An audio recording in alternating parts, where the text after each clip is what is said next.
Okay, I hope my computer won't give up, give up on us. Okay, so writing the introduction, of course, we follow the format of the IMRaD. Okay, so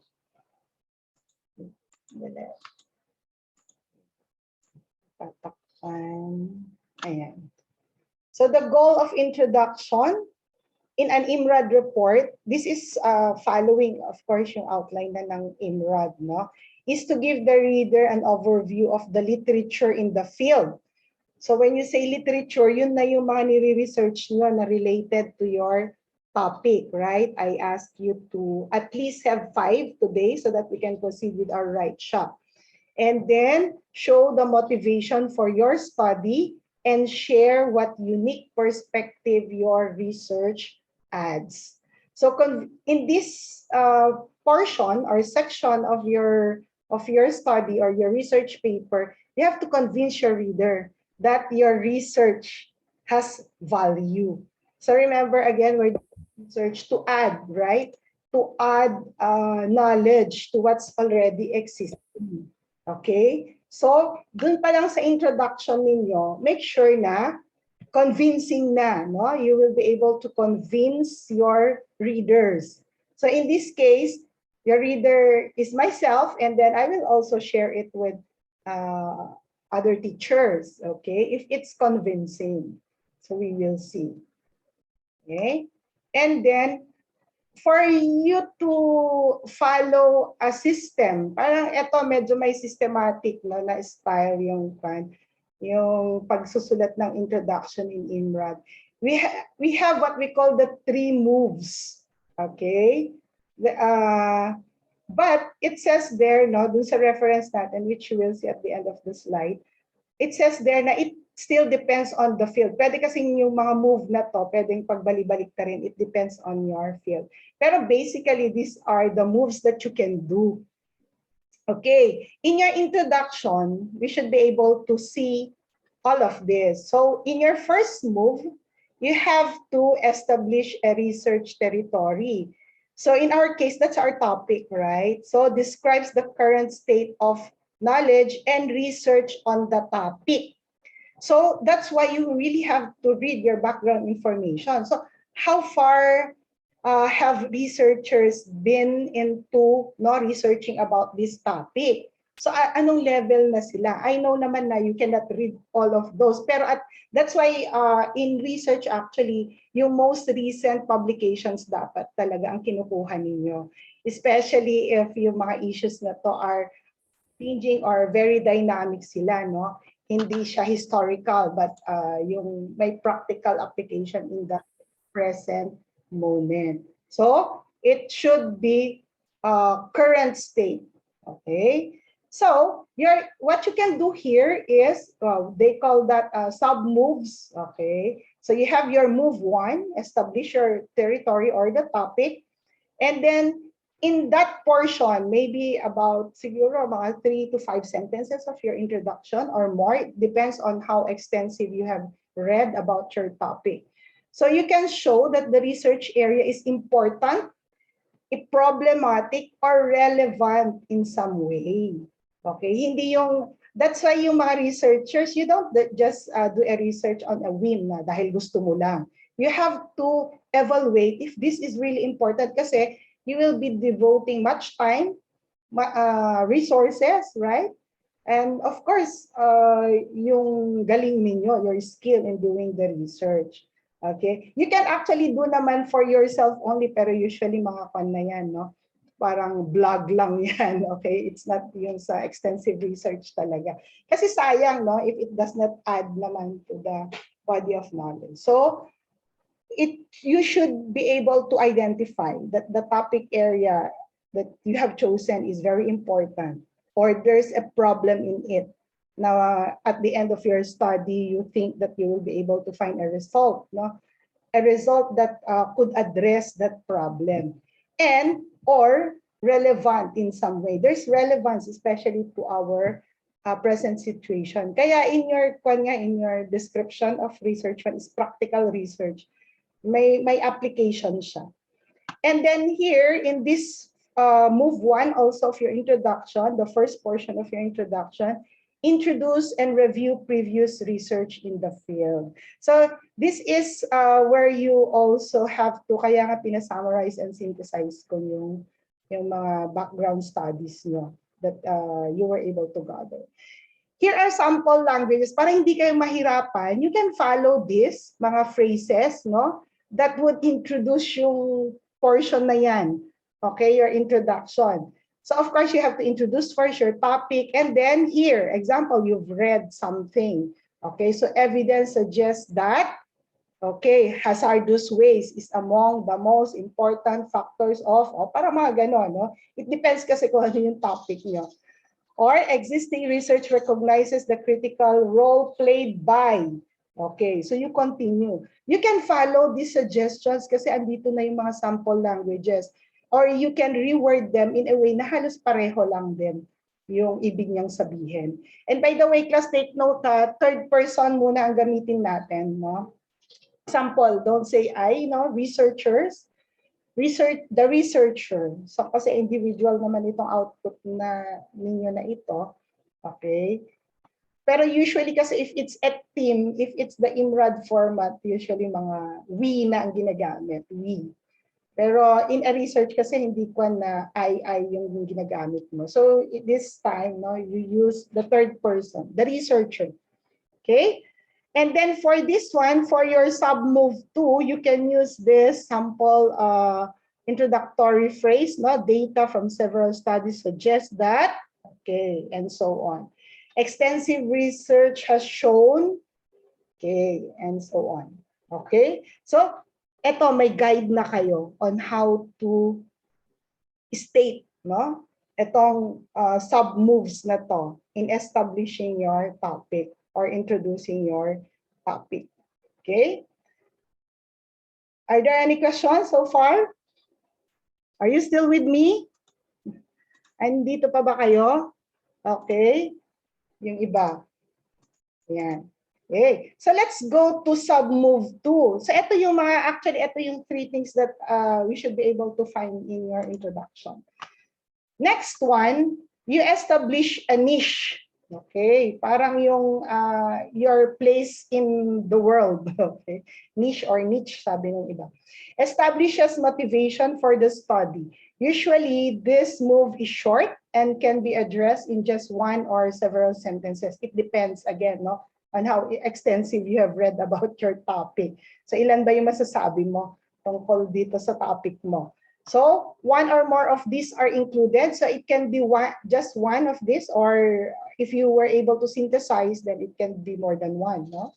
So, claim something is wrong with the previous research. So, problematic. No? Parang there's a problem in yung mga previous research that are done.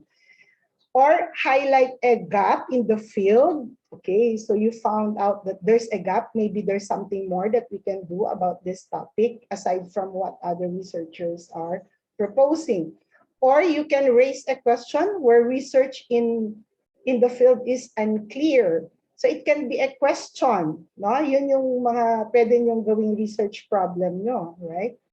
And then, or contribute something additional to the field. Okay, so in your readings, example, you were able to identify a problem, no? Based on your research, parang hindi ko nakikita, I cannot find an answer to that initial problem that you have in mind. Okay, so problematic. O kaya mali siguro, baka mali yung solution niya, mali yung approach niya. That can also be another problem, no? Sa mga existing na research. Ayan. So, in this case, pwede niyong gamitin itong language na to. So example here, Smith's analysis does not take into account. So ibig sabihin, di ba when you, ito, ewan ko kung na-discuss na ito ni Sir sa inyo kung nasa variables na kayo, statistics, no? There are times na you have to limit kasi din yung variables mo. So ibig sabihin yan, hindi naman nagkamali yung researcher. It's just that their research is just too limited not to have included other variables, no? Kasi di ba hindi totoo naman na you cannot cover all the variables, no? Kailangan mo din i-limit. Okay? Otherwise, hindi mo matatapos yung research mo. Yun naman yung use ng research. That's why other researchers would continue, no, on that end of the research of previous researchers. Actually, kung minsan nakikita yan kapag yung recommendation ng researcher at the end is sabihin niya na they were limited because of this one. So, ibig sabihin, yung next researchers can include, okay, mga other variables na hindi na-include sa mga studies nila. Usually, recommendation yan din ng mga research. Nakikita niyo yan, no, at the end of the research work. And then, sa B naman, hindi sila nagtugma. Pero ito siya, no? Highlight a gap in the field. So, example, previous studies on hazardous waste, natatandaan ko, have not dealt with, okay, ayan. So, pwede nyo i-continue. So, wala. Ibig sabihin, ito hindi na-address, itong area na to. Okay? And then, of course, in your own study, it does not mean na kapag in-address mo na itong gap na to, your result will yield a very promising answer or result, no? It can also be that there's still a gap, no, na makikita din ng mga future researchers dun sa study mo. So kaya ganun ang research. That's why you have to read a background, no, extensively, at least sana. Okay? Pero pag practicean natin yan, I hope you have your five background study with you. And then letter C, raise a question where research in the field is unclear. So you can state it this way. So research on the subject has been unable to specify, okay, whether, ayan, so you can use these phrases. Contribute something additional to the field. The study seeks to obtain data which will help to address this research gap. Sa inyo na yan, no? Yung study nyo na yan. Okay, so referring now to your own study. So, yan yung establishing a niche. You are pinpointing, no? Specifically, ano ba yung gap? That's why last time, di ba, I was asking you specifically what. Pero alam ko naman na hindi niyo pa siguro ma-specify because you have not read extensively about the topic yet. So, pero this time, you should be able na, no, to find the specific either gap, either problem, okay, or they're unclear, no, something unclear in that area, or you wanted to add some more, okay, additional information in that area. Maganda yan, additional information, siguro yung kay Quad, yung J yung sa'yo, yung sa music. Yeah, that can be additional information kasi that can be a proposal for the revision of curriculum in music. Okay, so kung additional information yan, pwede yan. Okay, and then for the third move, which is the last one, no, that we have to find, no, at least these three that we have to find in your introduction. So occupying the niche shows how your research fills the niche and brings new perspectives to the field. Okay, so one or more of these are included. 5 sources. Yeah, five background for now, no? Para at least we can start. Pero at least 10 kasi ang i-require ko for your buong research. Remember, this is just the introduction. So you can still add, no? You can read some more related to your topic. Kaya it would be nice if you already have your topic, kung sinubmit niyo na yung title proposal niyo dun sa previous activity natin. Then we can see. Okay? So let's proceed muna. Yeah, let's proceed muna. So out here, in this, the third portion of your introduction, tuloy-tuloy lang naman ang pagsulat nito, or maybe you can cut them in paragraph, pero usually hindi naman very long ang introduction when it comes to IMRaD. As long as you have those most important background studies in the IMRaD. Kasi remember, sa discussion portion, you can still mention some of your related literature doon. You can contrast, right? Later on when you are going to discuss your results. Okay? So in this one, first outline your purposes and state the nature of your research. State your hypothesis if there are, quantitative, or research question that you seek to answer. Sa qualitative, we have our research question.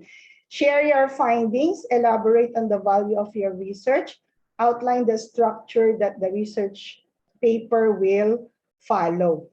So example here, the purpose of this investigation is to explore the relationship between, ayan. So usually ito yung nakikita mo na sa pinaka-title mo, right? Yan. Kasi it's either yung relationship ng mga variables na na-identify mo. We investigate the following, here, state your question. We investigate the following research question. And then findings, this study provides new insights into findings based on what you have read so far, right? Hindi yung findings ng study mo.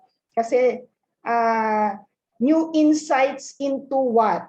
Okay? Kasi 'di ba andyan na yung objective mo nandun na sa isip mo na siguro we have to find more more solutions to this gap na nakita mo, na identify nyo. So you are proposing a new insight, okay, in this study. Okay, and then here, elaborate on the value of your research. So the present research explores for the first time the effects of, okay, pwede yan. Parang ini-introduce mo na yung study mo.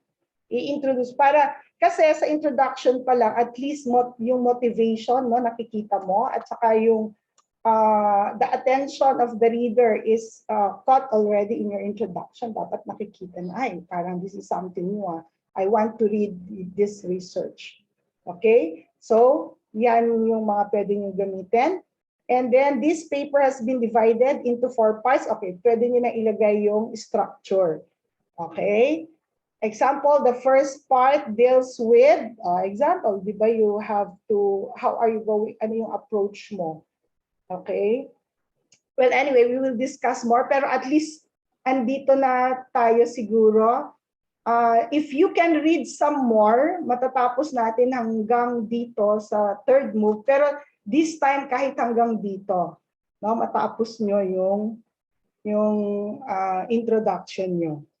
Okay? And then you read some more. Kasi yung 5 na yan, most likely, hindi lahat yan, kung hindi nyo pa nabasa talaga yung kabuuan ng research, most likely, hindi nyo magagamit lahat.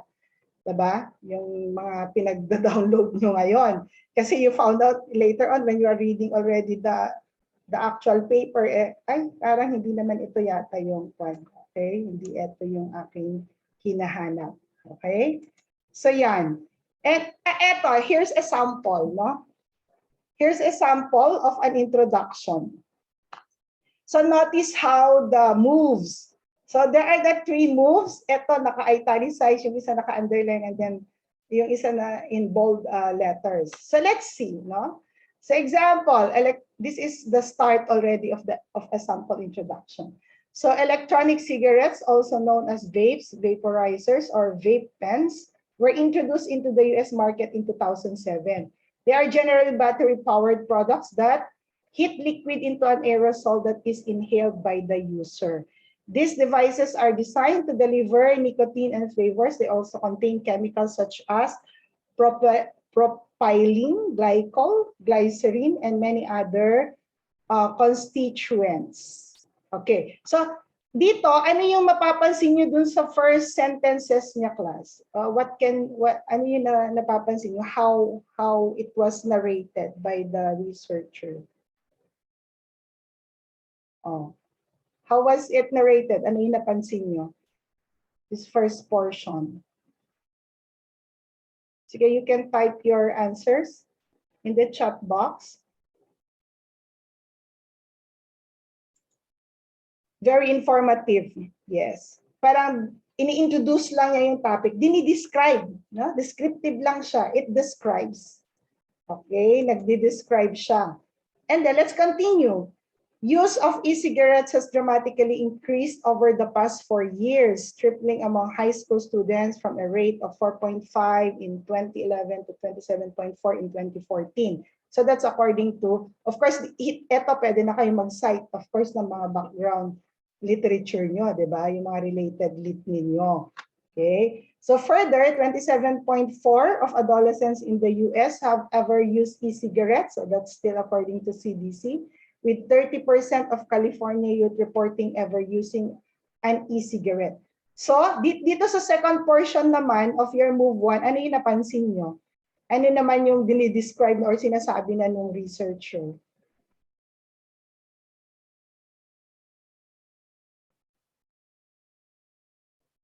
Oh. Everybody, no, you answer. Pwede kayong sumagot diyan sa chat box so that we can see kung nafa-follow nyo ba yung paggawa ng introduction. So what did you observe dito sa second portion nitong first move na to in writing your introduction?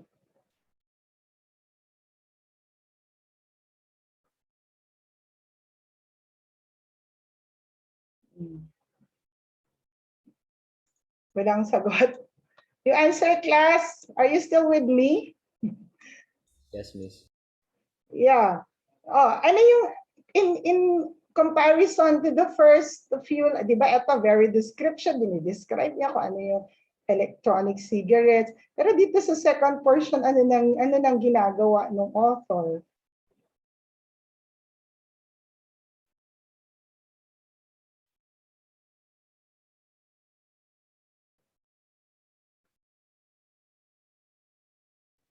Presents data where he finds na yeah.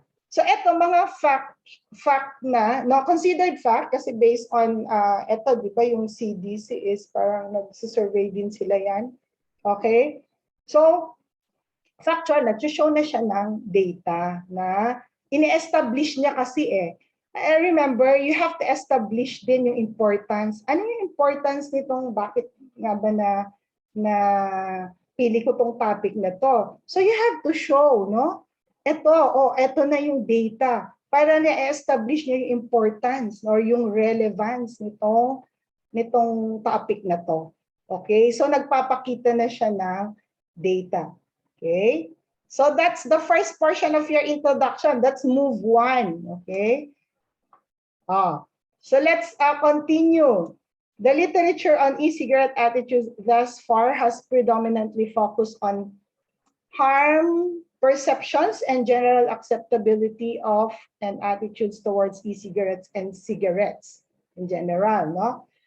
Here, to our knowledge, there are few studies that have more comprehensively examined adolescent-specific attitudes towards and knowledge about e-cigarettes, or whether such attitudes differ between those who have and have not used cigarettes. So dito niya na ipinapakita yung move 2 nyo. Tingnan natin ano ba yung move to. Ayan. Claim.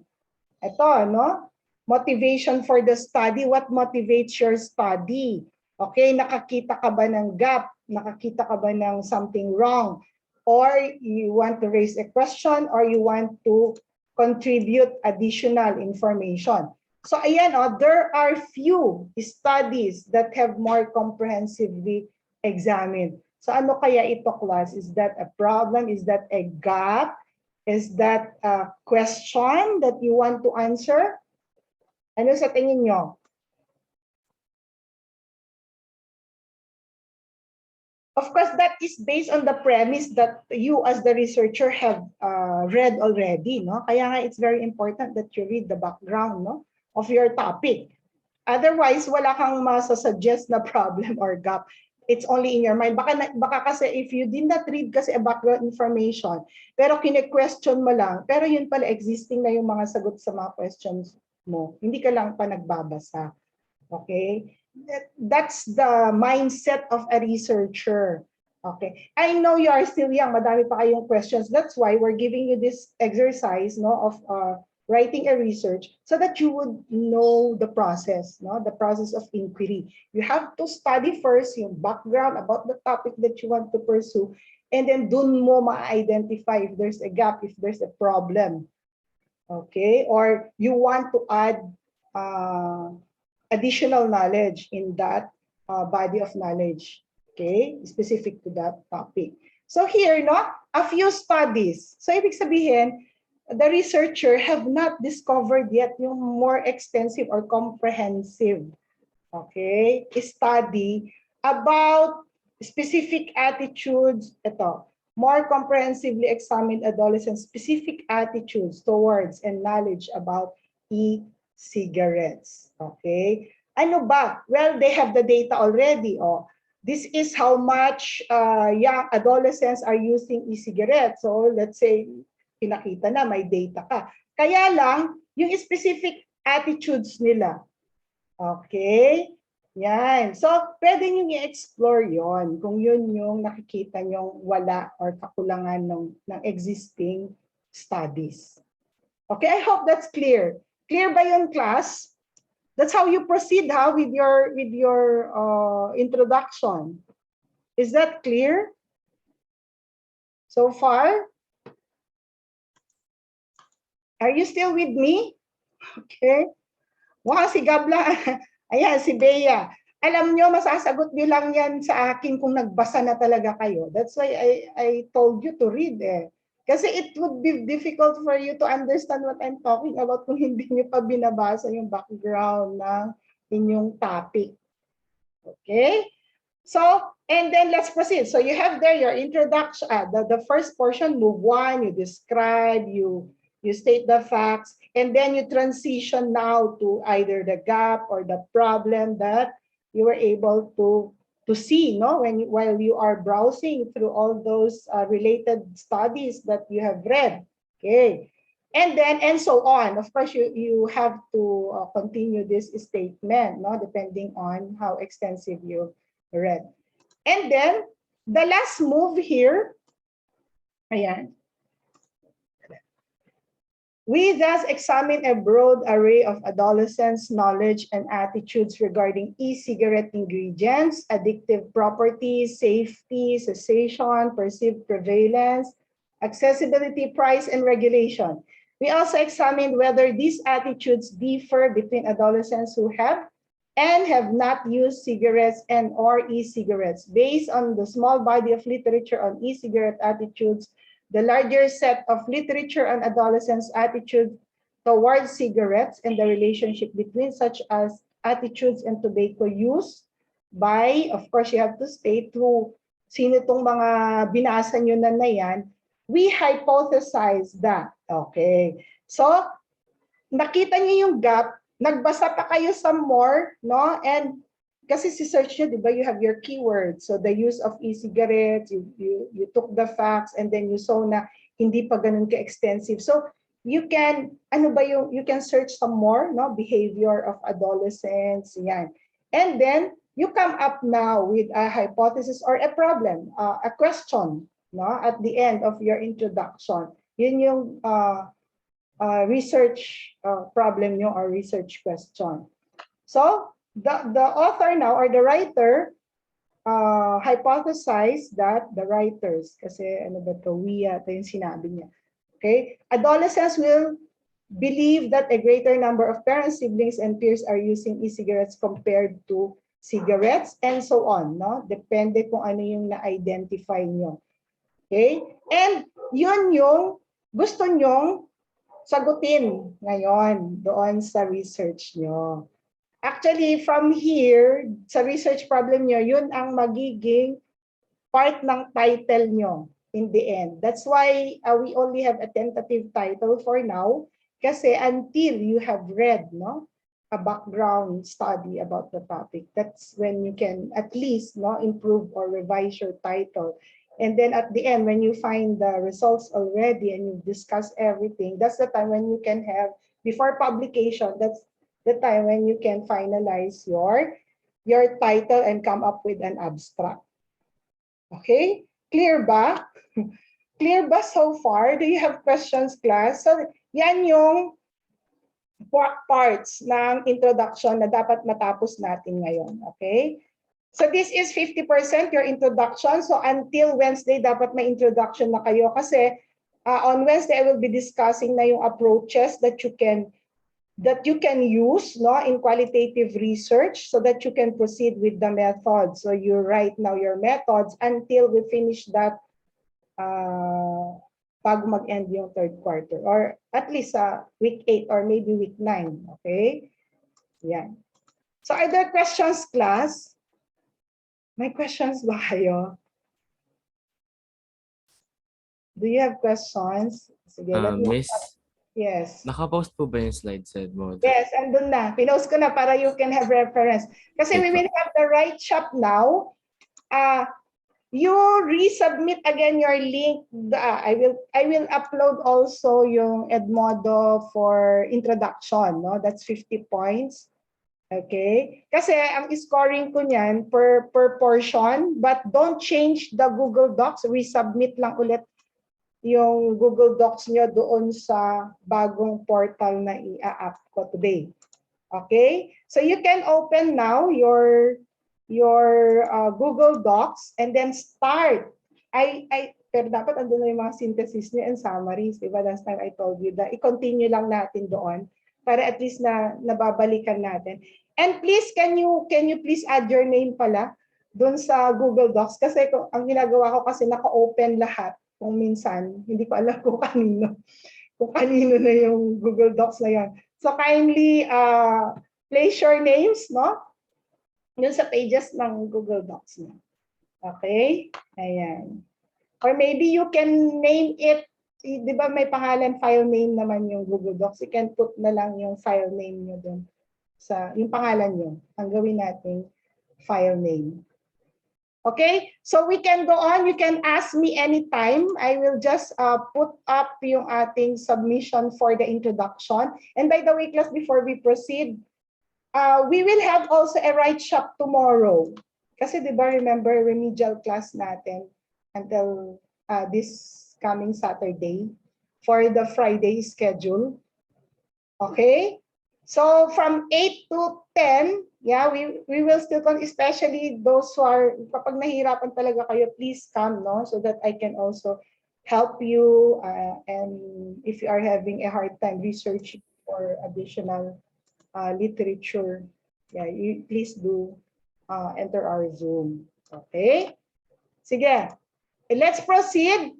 I-up ko lang. Sige, buksan nyo na yung mga Google Docs nyo and then rename, no? Yung file name nyo, kindly put your name na lang doon para makikita ko kung kanina. So did you see the PowerPoint? Nakita nyo na, Miggy? You can open that. Yes po. Okay. So sino yung mga na-late na dumating? Si Gab. Late ka, Gab. And then, sino pa yung dumating kanina? Where is Verly? Ba't wala siya ngayon? Bukas pa naman yung kanyang excuse letter. Crazy, wala, no? Shania. AJ was here a while ago. AJ, are you there? Siya ba yung nawala? Dito siya kanina. Josh Reyes. Yeah.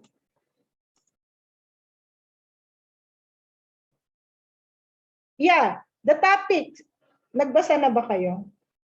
Allah, umalis na naman na si AJ. Okay, si Josh ang wala. Si Rafi. Ali. Ali, you're there na, no? Yan. Okay.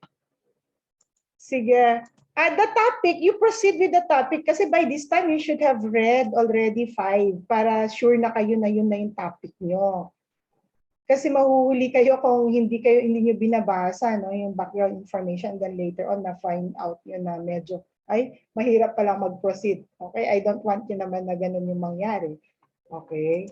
Kaya mas maganda talaga na more specific yung na-identify nyo na topic na gusto nyo i-pursue.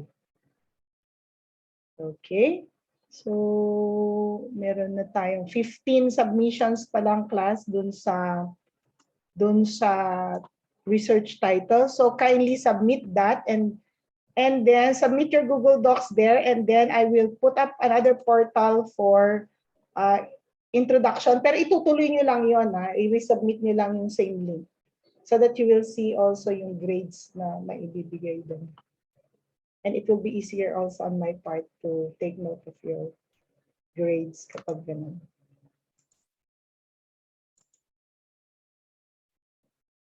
If you have questions, class, just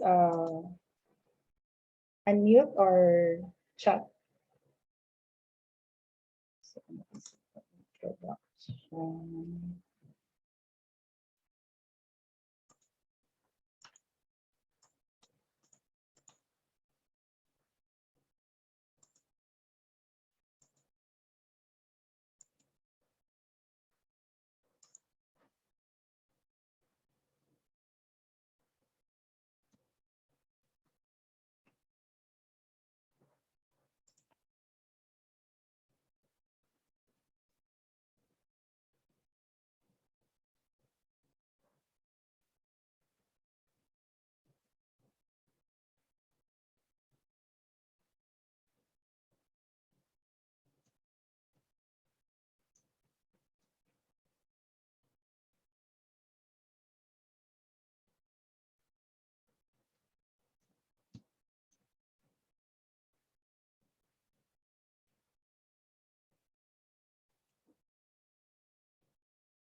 Okay, the submission portal is already there.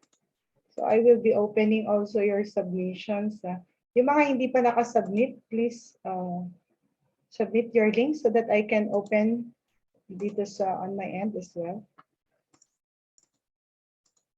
Okay, so I guess I have to stop muna yung recording now. So right shot na tayo.